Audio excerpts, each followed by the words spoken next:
सब कुछ शुरू होता है यी मैंशन से। हमारा प्रोटैगनिस्ट स्यूक्सियान मॉडर्न वर्ल्ड से ट्रांसमिग्रेट होकर आया है। अभी उसने उस लड़के की कहानी जानी है जिसका बॉडी उसने टेक ओवर किया है। ये लड़का यी फैमिली के हेड का इलेजिटिमेट सन था, कमजोर और डरपोक, माँ के बिना बड़ा हुआ, पूरी फैमिली ने उसे ह्यूमिलिएट किया। और सबसे बुरी बात, यहाँ मार्शल स्ट्रेंथ ही सब कुछ है। उसके पास टैलेंट बिल्कुल नहीं था, इसलिए हर वक्त बुली होता था। तभी एक लड़का उसके कंधे पर हाथ रखकर पूछता है, ये बास्टर यहाँ क्या कर रहा है? शायद माँ को ढूंढ रहा है जो उसके पास है ही नहीं। तीन और आ जाते हैं। कोई बोलता है उसकी माँ शायद स्ट्रीट पर अबैंडन हुई है। दूसरा बोलता है जरूर किसी ब्रॉथल में होगी। ये सब बस उसे ह्यूमिलिएट करने आते हैं। लेकिन हमारा श्यूक्सियन इस बार बोलता है चुप रहो। सब हैरान रह जाते हैं क्योंकि ये लड़का पहले हमेशा कावर्ड रहता था, आज अचानक वो थोड़ा ब्रेव लग रहा था। श्यूक्सियन फिर से कहता है, लगता है तुम्हारे कान गंदे हैं, इसलिए दोबारा कहता हूँ चुप रहो। ये सुनकर उनका पेशेंस खत्म हो जाता है। वो उसकी कॉलर पकड़कर बोलते हैं, लगता है तुझे एक लेसन चाहिए। वो उसे शेक करते हैं और श्यूक्सियन लड़ना चाहता है लेकिन बहुत वीक है। तभी कोई पूछता है, तुम लोग कर क्या रहे हो? एक लड़की इशारा करके कहती है, ये लड़का फिर भी फैमिली के हेड का बेटा है, इसे मत छुओ। उसका नाम था यी चिनफेंग। एक लड़का दूसरे से फुसफुसाता है, मैडम को इस लड़की का खाना बहुत पसंद है, बेहतर होगा ट्रबल न करें। वो श्यूक्सियान को जमीन पर फेंक कर चले जाते हैं और बोलते हैं, आज किस्मत अच्छी थी, अगली बार पिटाई पक्की। चिनफेंग उसे उठने में मदद करती है और पूछती है, तुम ठीक हो? लड़के की यादें देखते हुए श्यूक्सियान को याद आता है कि ये अकेली थी जिसने उसके साथ अच्छा बर्ताव किया। जैसे ही उसने उसका हाथ पकड़ा, अचानक female daily life skill system activate हो जाता है। एक अच्छे रीइंकार्नेटर की तरह श्यूक्सियान को सरप्राइज नहीं होता। उसे मैसेज मिलता है वो फीमेल डिसाइपल्स रिक्रूट कर सकता है और उनकी डेली लाइफ स्किल्स जितनी इंप्रूव होंगी उतना ही वो स्ट्रांग होगा। फिलहाल उसके पास सिर्फ एक डिसाइपल हो सकती है। ये सिस्टम थोड़ा अजीब लगता है क्योंकि उसने ऐसा पहले कभी नहीं सुना। उधर यी चिनफेंग सोच रही होती है, ये बेवकूफ मुझे ऐसे क्यों घूर रहा है? श्यूक्सियान उसे देखता है और समझ जाता है कि फीमेल डिसाइपल चाहिए तो ये परफेक्ट चॉइस है। वो पूछता है, क्या तुम मेरी डिसाइपल बनना चाहोगी? चिनफेंग हंसते हुए बोलती है, नॉनसेंस मत बोलो। फिर थोड़ी शरारत से कहती है, अगर इससे तुम्हें अच्छा लगता है तो मान लो मैं तुम्हारी डिसाइपल हूँ। वो हाथ हिलाकर बाएं कहती है, मैं वापस किचन जा रही हूँ। ज्यादा सीरियस तो नहीं लग रही थी, लेकिन मैं बात ये थी कि डिसिप्लिन रिक्रूट हो चुकी थी, वो भी कुकिंग स्किल के साथ। जैसे ही उसने एग्स पकाना शुरू किया, उसी पल से श्यूक्सियान को पॉइंट्स मिलने लगे। किचन में एक और औरत उसे कहती है, जल्दी कर, ये बॉइल्ड एग्स ले जा। वो दौड़ पड़ती है और मीनवाइल हमारा लड़का पीछे पीछे एक्सपीरियंस पॉइंट्स कमा रहा था। वो कैरेट्स काटती है, लेटिस तैयार करती है, सबके लिए खाना बनाती है। लोग हंसते हैं, ये बेवकूफ 3 लोगों का काम कर रही है और पैसे मिलते हैं एक का। लेकिन पीछे दीवार के पास खड़ा श्यूक्सियान एक्सपीरियंस कमा रहा था और लड़की की कुकिंग स्किल भी लेवल अप हो गई। ये देखकर उसे लगा, अगर टैलेंट का इनिशियल लेवल इतना काम आ रहा है तो मुझे दुआ करनी चाहिए कि ये लड़की बहुत खाना पकाए। वो सोचता है कि उसे तो पूरी सिटी के लिए खाना बनवाना है। तभी सिस्टम कहता है, एक डेली लाइफ स्किल चुनो। ऑप्शंस थे foraging, medicine, architecture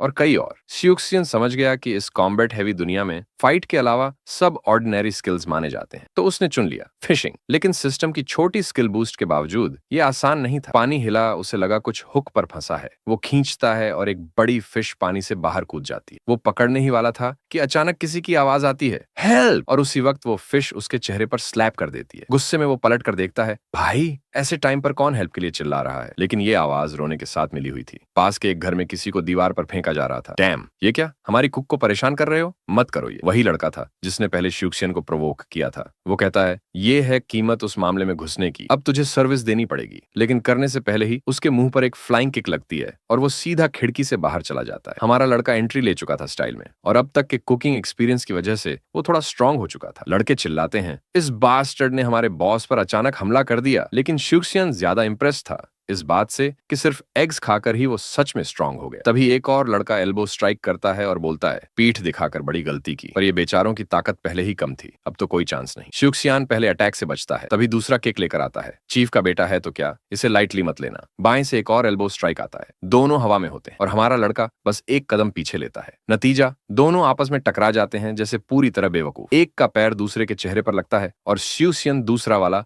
solid kick मारता है सीधा उसकी ग्रॉइन पर। डैम! ये लड़का सच में रुकता ही नहीं। बेचारा दुश्मन कांपता हुआ जमीन पर गिरा पड़ा था। बाकी सब डरकर भाग गए और चिल्लाए, तू इसका बदला जरूर चुकाएगा। पीछे से कोई आवाज आती है, क्या तुम सच में वही श्यूक्सियन हो जिसे मैं जानती हूँ? वो थी चिनफेंग। उसका चेहरा टमाटर जैसा लाल हो गया था। उसे समझ ही नहीं आ रहा था कि अचानक श्यूक्सियन इतना स्ट्रांग कैसे हो गया। फिर उसे वो पल याद आता है जब उसने डिसाइपल बनने को कहा था और अब उसे पूरा यकीन हो गया कि उसने कुछ दिन पहले ही अपने टैलेंट्स अवेकन कर लिए हैं। इतनी तेज ग्रोथ देखकर चिनफेंग को लगा उसके पास जरूर कोई रेयर टैलेंट है। वो तुरंत घुटनों पर गिरती है, उसे थैंक करती है और डाउट करने के लिए माफी मांगती है। श्यूक्सियन हाथ बढ़ाता है और कहता है, उठो, तुम तो हमेशा मेरी मदद करती आई हो। साथ चलते हुए चिनफंग बताती है कि जिनका टैलेंट रूट नहीं होता वो आमतौर पर आगे नहीं बढ़ पाते, इसीलिए उसकी सिचुएशन सबसे अलग है। वो बोलती है, ये सच में अनबिलीवेबल है कि तुम जैसे लूजर जिसने 20 साल जिंदगी ऐसे ही वेस्ट कर दिए और जिसे सब ट्रैश समझते थे, आखिरकार कुछ अवेकन कर पाए। शिवशेन बस मुस्कुराता है, सोचता है क्या मुझे थैंक्स कहना चाहिए। जैसे ही वो लोग यी मैंशन पहुंचते हैं, कोई छिनफंग का कान पकड़ लेता है। वो था बटलर जंग। वो विनती करती है, जरा सॉफ्टली प्लीज, लेकिन जंग गुस्से से कहता है, लगता है तुझे थोड़ा पेन मिलना चाहिए, ज्यादा सोचने लगी है अपने बारे में, सिर्फ इसलिए कि थोड़ा खाना बना लेती है। तभी हमारा लड़का उसका हाथ पकड़ लेता है और बोलता है, किसने इजाजत दी मेरी डिसाइपल को चोट पहुंचाने की। तभी एक और आवाज आती है, बहुत बोल्ड होते जा रहे हो तुम। वो थी ल्यूशी, मैंशन की लेडी। वो कहती है, बाहर ट्रबल क्रिएट करना ही काफी नहीं था, अब अंदर भी करने लगे हो। लेकिन शिवशेन कामली जवाब देता है, गलती तो बटलर की थी, उसने छिनफंग को हर्ट करने की कोशिश की। ल्यूशी गुस्से से बोलती है,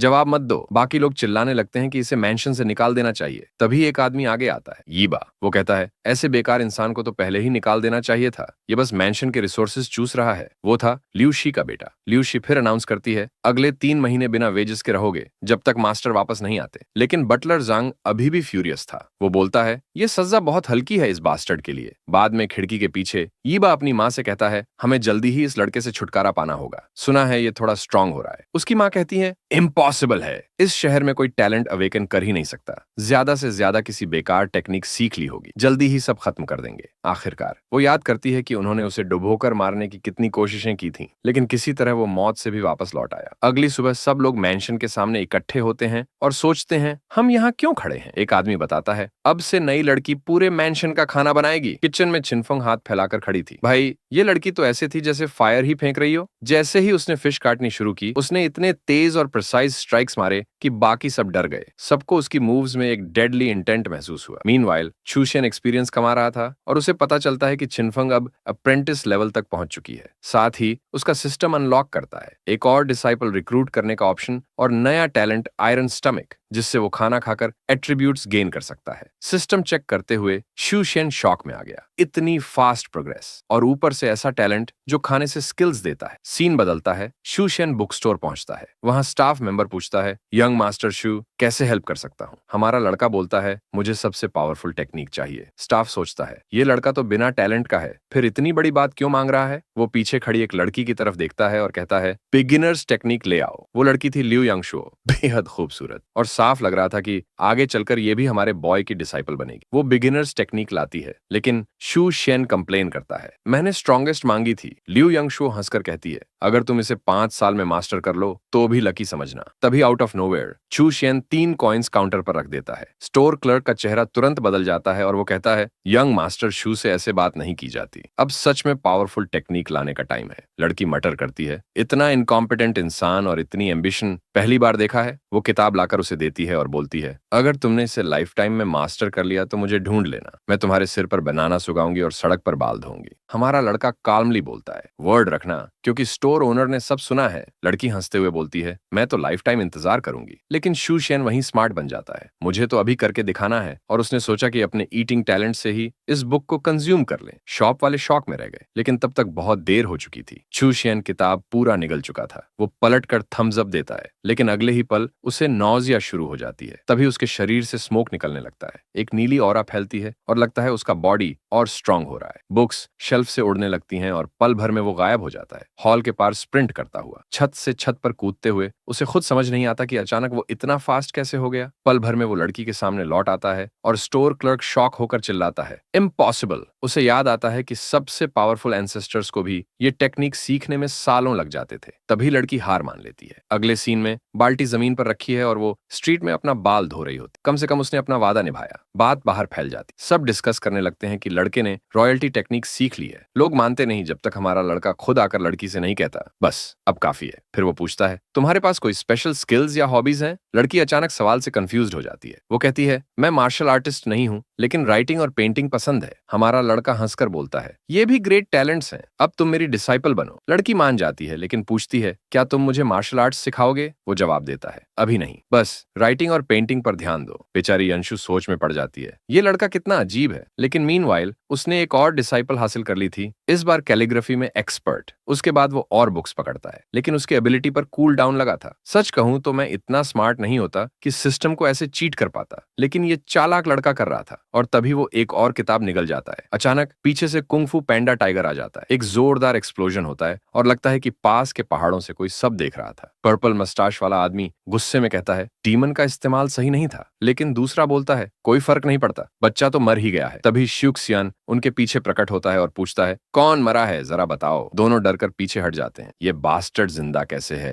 वो भी बिना एक खरोंच के। एक दूसरे से पूछता है, क्या पक्का है कि इस लड़के में टैलेंट नहीं है? लाल कपड़े वाला था युवा, मनशन वाली औरत का बेटा। हमारा लड़का ठंडे अंदाज में बोलता है, मुझे पता है तुमने मुझे डुबोकर मारने की कोशिश की थी, इसमें तुम्हारा ही हाथ है ना? युवा कांपने लगता है और पूछता है, डीमन कहाँ गया और वो अटैक क्यों नहीं कर रहा था? साइड में देखकर पता चलता है कि डीमन का बॉडी तो पड़ा है, लेकिन उसका हेड गायब है। तभी पर्पल मस्टाश्ड आदमी चेन पंच मारते हुए आता है, बोलता है अब उसको खुद ही संभालना पड़ेगा। लेकिन शेन आसानी से डॉज कर देता है और बोलता है कि कम से कम इससे अच्छे एक्सपीरियंस पॉइंट्स मिलेंगे। चेन को पूरा भरोसा है कि ये लड़का तो अभी अभी जागा है, हारना नामुमकिन है। लेकिन हमारा हीरो उसके पंच को हाथ से रोक देता है, एल्बो मारता है और फिर सीधे उसके चेहरे पर सॉलिड हिट लगाता है। एक ही वार से चेन पूरा जंगल पार उड़ जाता है। उसे समझ ही नहीं आता कि जो लड़का थोड़ी देर पहले लिटरल कचरा था, अचानक इतना पावरफुल कैसे हो गया। चेन घिसटते घिसटते भागने की कोशिश करता है, लेकिन हमारा लड़का बस मुस्कुराकर कहता है, लगता है वो बुक सच में अच्छे से अब्सॉर्ब हो गई। चेन अब डर चुका है, समझ चुका है कि अगर भागा नहीं तो यहीं मर जाएगा। वो अपनी एनर्जी इकट्ठा करता है और कूदकर भाग निकलता है। पीछे मुड़कर देखता है तो उसे लगता है कि लड़का काफी दूर है, अब तो बच जाऊंगा। लेकिन अगले ही पल चेन उसके पीछे खड़ा होता है और पूछता है, कहाँ भाग रहा है? वो उसका चेहरा पकड़कर जमीन में दे मारता है। अब चेन को समझ आ जाता है कि अब कोई बचने का रास्ता नहीं है। चेन डर कर दया की भीख मांगने लगता है। वो चेतावनी देता है कि वो इस जगह का ऑफिशियल है, अगर उसे मार दिया तो चेन मुसीबत में फंस जाएगा। चेन मानता है कि ये झंझट तो उसे भी नहीं चाहिए और अचानक गायब हो जाता है। चेन राहत की सांस लेता है, सोचता है कि लड़का भाग गया। लेकिन तभी हमारा हीरो वापस आता है। अब उसके हाथ में डीमन के क्लॉज होते हैं। वो बोलता है कि ऑफिशियल होना मायने नहीं रखता। जब तुमने उस कुत्ते यीबो के साथ मिलकर मर्डर की साजिश रची, तुम्हें मरना ही चाहिए। चेन वक्त मांगता है, लेकिन अब देर हो चुकी है। मकान में यीबो बेचैन होकर कहता है कि उसे कुछ ठीक नहीं लगा, इसलिए वो भाग आया। लेकिन तभी वो साइड में देखता है,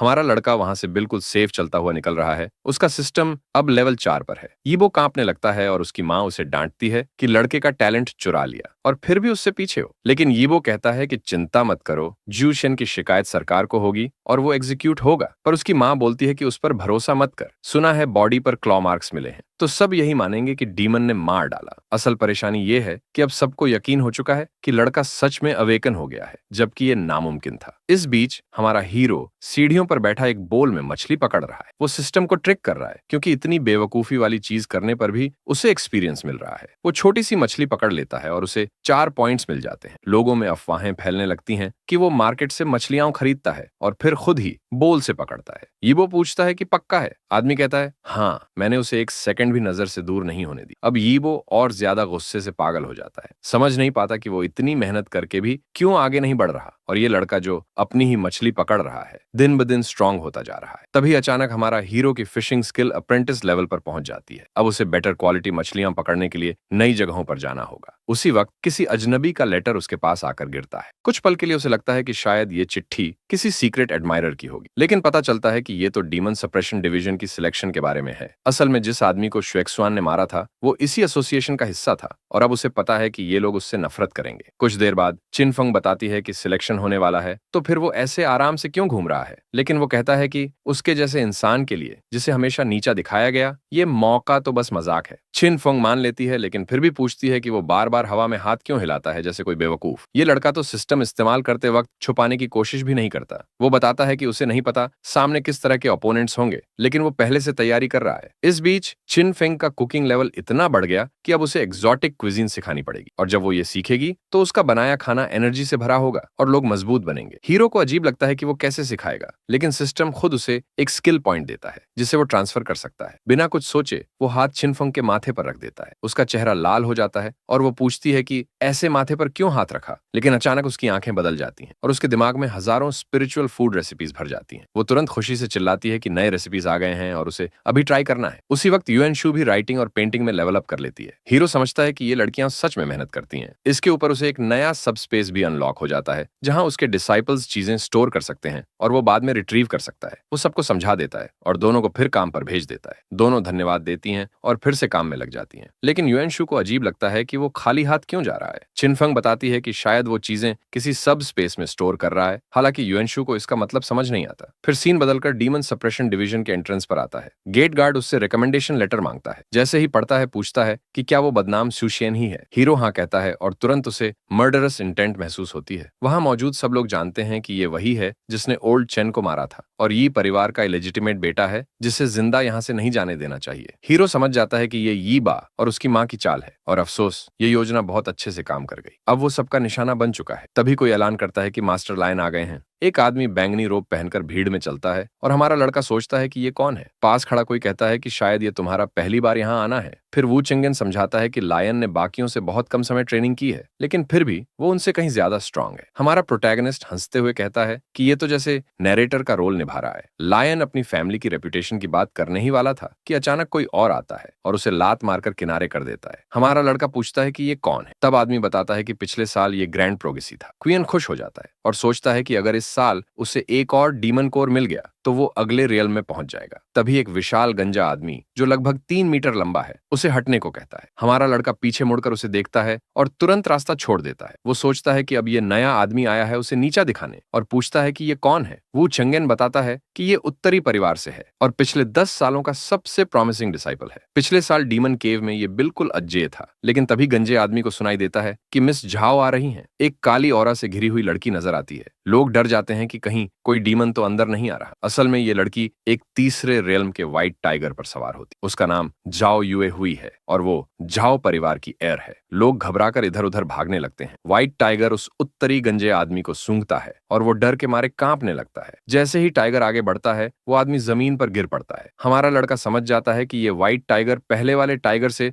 10 गुना ज्यादा स्ट्रांग है। वो अपने एक्सप्लेनर से पूछता है कि ये लड़की कौन है और इसे इतना खतरनाक बीस्ट कैसे कंट्रोल कर रही है। वुचेंगन समझाता है कि जाओ ब्लड लाइन में एक एबिलिटी होती है जिससे वो इस दुनिया के रेयर बीस्ट्स को कंट्रोल कर सकते हैं। लोग सोच रहे थे कि जाओ परिवार की शक्ति अब घट रही है, लेकिन इस लड़की को सदी की जीनियस माना गया। लड़का हैरान रह जाता है क्योंकि लोग पहले से ही उसे फ्यूचर ग्रैंड मास्टर मान रहे हैं। इसी बीच शूशियन भी चकित है कि यहाँ लगातार नए लोग आते ही जा रहे हैं। फिर सीन एक विशाल अरीना में बदलता है जहाँ चारों तरफ स्टैच्यूज लगी होती हैं। हमारा प्रोटैगनिस्ट उनकी भव्यता देखकर कहता है कि ये सब कितना विशाल है। एक्सप्लेनर बताता है कि हर स्टैच्यू में डिवाइन पावर है और वो डीमंस को केव के अंदर सील करके रखते हैं। हमारा लड़का पूछता है कि उसे किस केव में जाना चाहिए। वो समझाता है कि पहले अपनी स्ट्रेंथ मेजर करनी होती है और फिर उसी के हिसाब से केव असाइन होती है। अगर तुम फर्स्ट रेल में हो तो फर्स्ट केव, अगर सेकंड रेल में हो तो सेकंड केव। हमारा लड़का पूछता है कि मिस जाओ तो सेकंड रेलम की है तो क्या वो सेकंड केव में जाएगी, लेकिन असलियत ये है कि वो थर्ड रेलम केव में जाएगी। इस बीच शूशियन अब भी आराम से एक्सपीरियंस कमा रहा था, कभी छिनफांग की कुकिंग से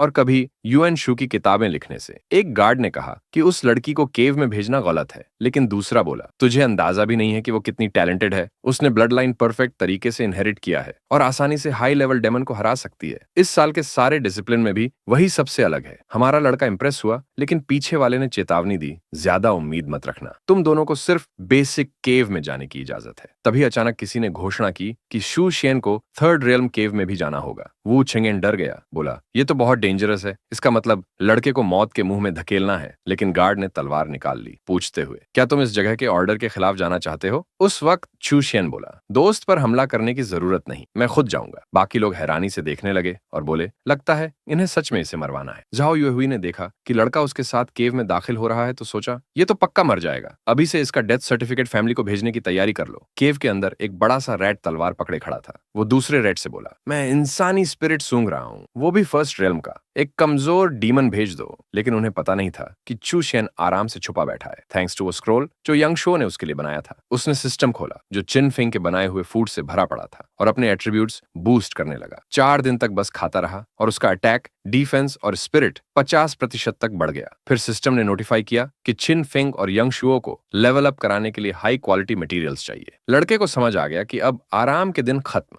एक्शन लेना ही पड़ेगा, लेकिन अभी वो लड़ना नहीं चाहता था क्योंकि पास में स्ट्रॉन्ग डीमंस थे, इसीलिए इंतजार करने लगा। वो इनविजिबल रहते हुए भी फिशिंग कर रहा था, एक्सपीरियंस कमा रहा था। तभी एक रैट ने उसकी मौजूदगी महसूस की और हमला किया, लेकिन किसी ने उसे ब्लॉक कर दिया। निकला कि ये सब झाओ युएहुई की वजह से हो रहा था। रैट ने हैरानी से पूछा, तो इंसान को क्यों डिफेंड कर रही है? लेकिन उसकी ग्लोइंग आईज और हिप्नोसिस में फंसे छोटे रैट को देखकर समझ गया कि ये ब्लड लाइन एबिलिटी है। मगर अब देर हो चुकी थी। उसकी पीठ पर वार हुआ, तलवार खिंच गई और उसका शरीर जमीन पर गिर पड़ा। अचानक सामने एक पूरी आर्मी आ गई, लेकिन जाओ युएहुई खुश हो गई। अब असली डांस का वक्त है। कुछ ही पलों में रैट्स आपस में लड़ने लगे और चारों तरफ लाशें बिखर गईं। वो बोली, सेकंड रियल्म क्रीचर्स को हराना तो बहुत इजी है। तभी पीछे से आवाज आई, अगर ऐसा है तो अब तुम्हारी परीक्षा का वक्त है। ये थे मोल ब्रदर्स, लेवल 2 बॉस। पल भर में एक उसके पीछे पहुंच गया और बोला, हमारे लेग मूवमेंट्स तुम्हारे बस के नहीं। वो अपनी ब्लड लाइन एबिलिटी एक्टिवेट करने लगी, लेकिन रैट्स डॉज करते हुए बोले, ये हम पर काम नहीं करेगा। फिर एक के बाद एक कट्स पड़े और ऐसा लगा जैसे लड़की सच में चोट खा गई। मैं भी शॉक में आ गया। उसका सिर लिटरली रैट के हाथ में था। रैट ने जीत का ऐलान किया, लेकिन लड़की हंस पड़ी और बोली, क्या सच में तुझे लगा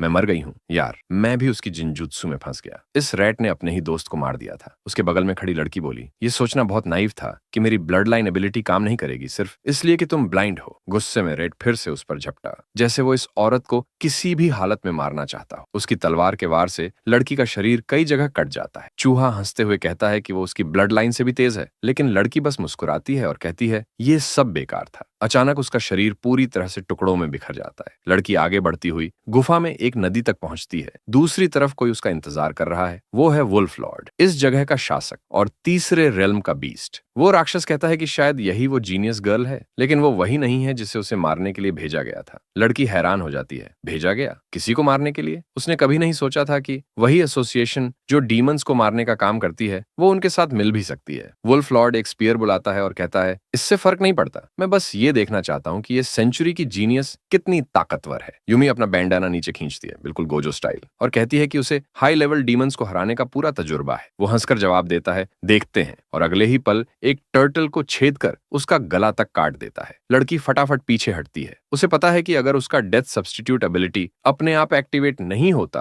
तो वो मर चुकी होती, लेकिन उसे समझ नहीं आ रहा कि उसकी स्पिरिचुअल एनर्जी काम क्यों नहीं कर रही। वो बैंडाना हटाती है और अपने डीमन टाइगर को बुलाती है। टाइगर आते ही वुल्फ लॉर्ड पर हमला कर देता है। राक्षस मानता है कि वो सचमुच इंप्रेसिव है। इस लेवल के लोग तो अब तक मर चुके होते, लेकिन फिर भी वो कहता है, इससे कोई फर्क नहीं पड़ता, आखिरकार मरना तो तुम्हें भी है। लड़की अपनी ब्लड लाइन एबिलिटी एक्टिवेट करती है और उसे रुकने का आदेश देती है, लेकिन हैरानी की बात है कि भेड़िया रुकता ही नहीं। वो स्पीयर से हमला करता है और किसी तरह टाइगर उसे बचा लेता है। एक जोरदार धमाका होता है। वुल्फ लॉर्ड कहता है कि ये गजब है, ह्यूमनॉइड फॉर्म में भी ये टाइगर इतना ताकतवर है। लड़ाई इतनी भयंकर होती है कि गुफा तक टूटने लगती है। फिर वो पीछे हटता है और कहता है, अब बहुत हुआ, अब रियल फाइट शुरू होगी। वो अनलीश करता है सर्पेंट स्पीयर अटैक। हथियार सांप की तरह लहराता हुआ यूमी की तरफ बढ़ता है। टाइगर पूरा दम लगाकर लड़ता है, यहाँ तक कि पलटवार भी करता है, लेकिन जैसे ही उसका पंजा वार करने जाता है, अचानक वो रुक जाता है। भाले ने उसे छेदा नहीं, बल्कि रस्सी की तरह लपेट लिया। वुल्फ लॉर्ड एक जादू करता है और कहता है, डाई। चारों तरफ मलबा और खून सा लाल धमाका फैल जाता है। यकीनन वो टाइगर जिंदा नहीं बचा। ये देखते ही यूमी पीछे मुड़ती है और तेजी से भाग जाती है। जितनी भी एम्बैरेसिंग बात हो, लेकिन एक सेंट्री की जीनियस लड़की को यहाँ से भागना पड़ा। उसके पास कोई और ऑप्शन नहीं था, क्योंकि उसका सबसे पावरफुल समन भी उस वुल्फ के सामने बिल्कुल बेकार साबित हुआ। लेकिन तभी कोई उसके सामने आकर रास्ता रोक देता है। वुल्फ हंसकर पूछता है, कहाँ भाग रही हो? इतनी आसानी से बच नहीं सकती।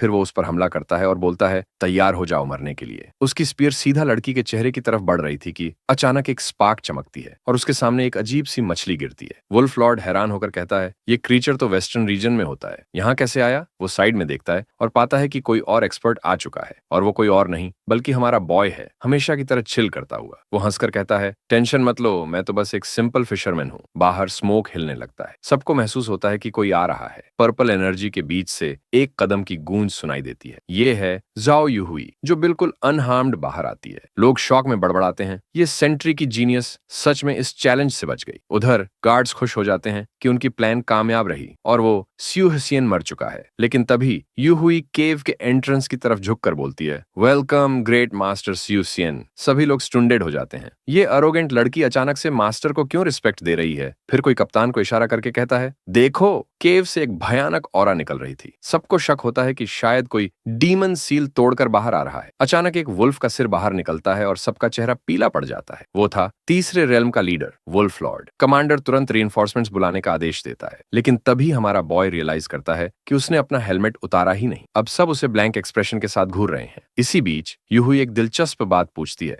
मास्टर, मेरी ट्रेनिंग कब शुरू होगी? सब दंग रह जाते हैं। ये लड़की इस वीक लड़के को मास्टर क्यों कह रही है? गार्ड समझ ही नहीं पाते कि ये कैसे हुआ। असली प्रॉब्लम तो ये है कि स्यू सियन जिंदा बाहर निकल आया, और उससे भी बड़ा शॉक ये कि यूहुई उसे बचाने तक के लिए तैयार हो गई और उसे मास्टर कहने लगी। अब सीन रिवाइंड होता है 1 घंटे पहले कैव के अंदर। यूहुई सोचती है, क्या ये लड़का सच में फर्स्ट रियलम में है? हमारा बॉय आसानी से स्पीयर के थ्रस्ट से बच जाता है और एक छोटे वुल्फ को लगभग काट ही देता है। दोनों कई बार मूव्स बदलते हैं और लड़ाई जारी रहती है। आखिरकार वुल्फ लॉर्ड भी मान जाता है। ये लड़का वाकई इंप्रेसिव है। मुझे बताया गया था कि ये फर्स्ट लेवल में है, लेकिन ये तो बिल्कुल सेंस नहीं बनता। वो अपना स्पीयर तैयार करता है और कहता है कि अब उसे अपना फाइनल मूव इस्तेमाल करना पड़ेगा। सामने से आता है उसका वॉबली स्पीयर, जो सीधे हमारे लड़के की तरफ बढ़ रहा है। यूहुई को भी पता है कि उसकी टाइगर भी इस टेक्निक को झेल नहीं पाएगी, लेकिन जब वुल्फ लॉर्ड दोबारा देखता है तो उसके सारे हमले एक शेल पर लगे थे और उसके ऊपर से स्यू हसीन अपनी सोर्ड लेकर नीचे आ रहा था। किसी तरह वो वक्त पर ब्लॉक कर पाया, लेकिन अब पूरी तरह कंफ्यूज्ड है। ये कैसे हो रहा है? एक बिगिनर उसके बराबर कैसे लड़ रहा है?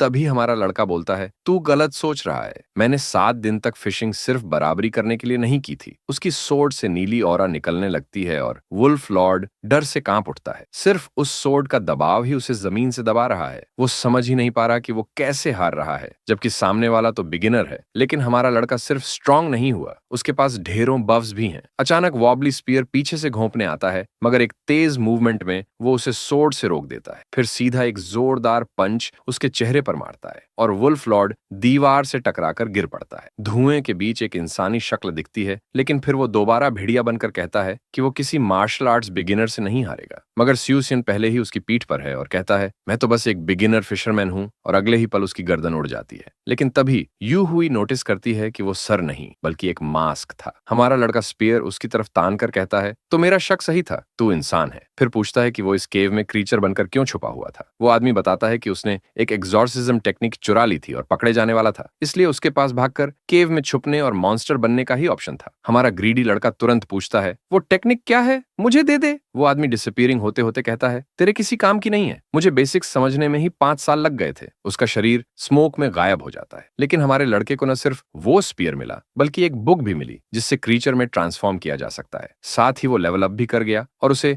डिसाइपल समन स्किल मिली। ये स्किल किसी को भी दूर से समन कर सकती है, लेकिन उसका कूल डाउन 1 घंटा है। तभी यूहुई कहती है कि ये बुक उसके किसी काम की नहीं है, क्योंकि ये सिर्फ लेवल 4 वालों के लिए इफेक्टिव है। अगर वो अभी इसे सीखेगा तो बस टाइम वेस्ट होगा और प्रोग्रेस नहीं मिलेगी। वो बिना कुछ बोले पूरा स्क्रोल निगल जाता है। फिर वो उसकी तरफ देखता है, जिससे लड़की थोड़ी फ्लस्टर्ड हो जाती है। उसकी नजर उसके पैरों से होते हुए इंपॉर्टेंट पार्ट पर जाती है और लड़की तुरंत समझ जाती है कि उसे गलत तरीके से देखा जा रहा है। तभी लड़का अपनी नई टेक्निक एक्टिवेट करता है और उसी लड़की में बदल जाता है। वो शॉक में कूद पड़ती है। लगता है उसने ये टेक्निक कुछ ही मिनटों में मास्टर कर ली। लड़का उसके पास जाकर कहता है कि दिखने में तो मैं तुमसे थोड़ा लंबा हूं और ये खास हिस्सा थोड़ा छोटा। लड़की गुस्से में उसे थप्पड़ मार देती है और कहती है कि डोंट टच दैट। वो ये भी कहती है कि उसका बदसूरत चेहरा उसकी तरह बिल्कुल भी नहीं दिखता। मानना पड़ेगा, वो सच में खराब लग रहा था। लड़का फिर अपनी असली शक्ल में आ जाता है और पूछता है, क्या तुम डेमोन्स को कंट्रोल कर सकती हो? लड़की हंसकर कहती है, बिल्कुल, क्योंकि मेरी रगों में शॉ फैमिली का खून है। लड़का फिर पूछता है, क्या तुम मेरी डिसाइपल बनना चाहोगी? लेकिन लड़की मना कर देती है और कहती है, भले ही तुमने मेरी जान बचाई, लेकिन मेरी फैमिली को साउथ में लाखों लोग मानते हैं। मैं तुम्हें उसका फायदा उठाने नहीं दूंगी। फिर वो मुड़कर जाने लगती है और कहती है, अब चलो। तभी शिव शियन पूछता है, क्या तुम फिनिक्स को समन करना चाहोगी?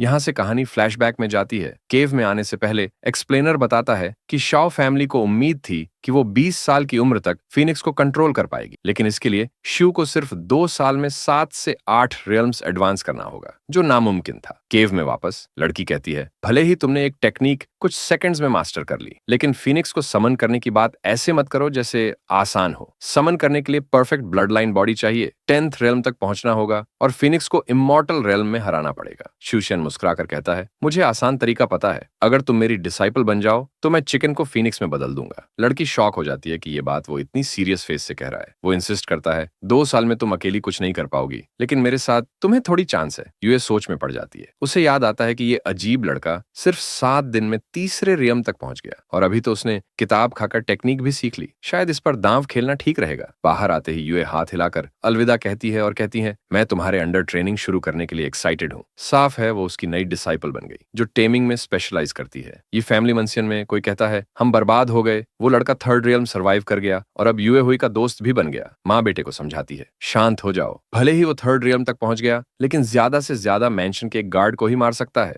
लेकिन बेटा कहता है, हम ऐसे चुपचाप बैठकर इंतजार नहीं कर सकते। माँ अचानक बताती है कि उनके पास एक तरीका है, वो किसी अल्केमिस्ट से पॉइजन ला सकते हैं और चुपके से उसके खाने में मिलाकर उसे मार सकते हैं। यूए खुश हो जाता है, कहता है, सबसे बढ़िया प्लान वही होता है जो शांति से और साफ सुथरे ढंग से हो। और हाँ, उसकी मौत से पहले उस कुक को उसके सामने ही मार देंगे ताकि वो तड़प तड़प कर मरे। सच में ये बंदा तो मेरी उम्मीद से भी ज्यादा ईवल निकला। और तभी एक छोटा सा मच्छर माँ की गर्दन पर बैठता है। तुम सोचोगे बस एक बूंद खून पिएगा, लेकिन नहीं, उसने करीब 8 लीटर खून चूस लिया और उसे मम्मी बना दी। उसका शरीर गिर जाता है और ये छोटा मॉन्स्टर अब बेटे की तरफ बढ़ता है। बेचारा लड़का अब मदद के लिए चिल्ला रहा है। अगले दिन लोग एक साइन को देख रहे हैं और सोच रहे हैं उस पर क्या लिखा है। पता चलता है कि पूरा टाउन अब उस मस्कीटो को ढूंढ रहा है जिसने यीबा और उसकी माँ को मारा। पूरे शहर में गेट वाले इंसिडेंट की चर्चा है। सब कह रहे हैं हैरानी की बात है कि लड़का जिंदा बच गया। पास में युएन शू भी सुन रही है कि कैसे लोग बोल रहे हैं कि ले जाओ यूए होए अब हमारे लड़के की डिसाइपल बन गई है। वो उसे एक मैसेज लिखती है कि ये खबर पूरे शहर में फैल चुकी है। उसी वक्त वो अपनी वर्चुअस कैलीग्राफी टैलेंट तक पहुंच चुकी थी, जिससे वो किसी भी ऑब्जेक्ट या स्क्रोल की मैजिक एनालाइज कर सकती थी। पेड़ के तने पर बैठे हमारा लड़का उससे कहता है कि इन सब बातों को इग्नोर करो। फिर पूछता है, मैंने जो स्पिरिचुअल बैम्बू दिया था वो काम आया या नहीं? वो कहती है, हाँ बहुत अच्छा है, लेकिन छिनफंग में अभी भी ज्यादा इंप्रूवमेंट नहीं दिख रहा। तभी हमारे लड़के को एक साइड मिशन मिलता है। युएन शू को बॉडी आर्ट स्क्रॉल डिकोड करने के लिए देना है और किन फेंग को